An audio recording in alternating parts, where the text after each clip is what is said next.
All right, Chris, thank you. As we continue to celebrate America's 250th birthday, next week marks the longest running African-American holiday in the country, Juneteenth. Joining us now is Acoma Burns, History Colorado's curator for Black History. Acoma, good to see you. Thanks for joining us. Let's set the stage. Talk about Juneteenth and how it got started here. Yes, so Juneteenth is a commemoration of June 19th, which started in 1865, and it's when Union troops arrived in Galveston, Texas, and notified enslaved people who were there that they were now free.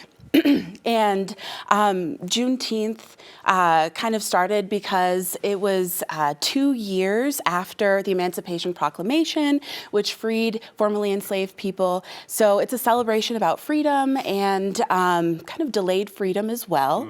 But you know, when we look at it in the lens of Colorado, it really started from a man named Otha Rice, who was a Texas-born businessman, and he migrated into Denver's Five Points neighborhood and started a business called Rice's Tap Room. And he brought the Texas Freedom Celebration with him and started it in 1953. And it really grew out of his business. And a lot of the community leaders during that time kind of kept it going up annually.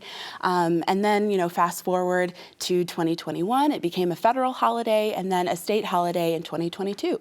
Oh, that is so important. It's such an important American holiday, right, Yes. to our history. And you talked a lot about how Coloradans, Black Coloradans, have celebrated Juneteenth. What about how can we engage more with these stories? Yeah, so once again, you mentioned it's kind of about freedom, and you know, we celebrate July 4th, and it's on that similar vein. So you can celebrate it by having like family cookouts.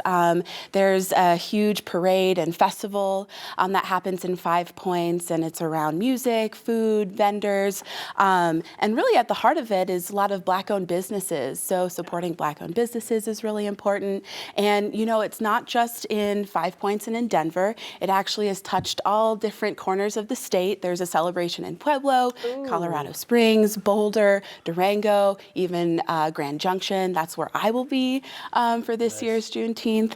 So yeah. And I would think in keeping with the spirit of what it is, everybody should be celebrating it, yeah? Amen. Yes, exactly. Everyone. It isn't just for Black Coloradans, it's for everyone. And what are some of the conversations that you hope that, you know, white people like myself have with our Black sisters and brothers? Yeah, so like I said, like what does it mean to be an American?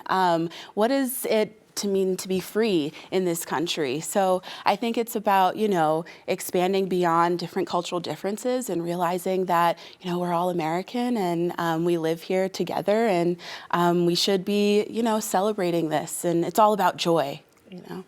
I think we should all do more of that. Acoma, thanks so much. Always good to see you. Yeah. Thanks for coming in. Thanks. We'll be right back.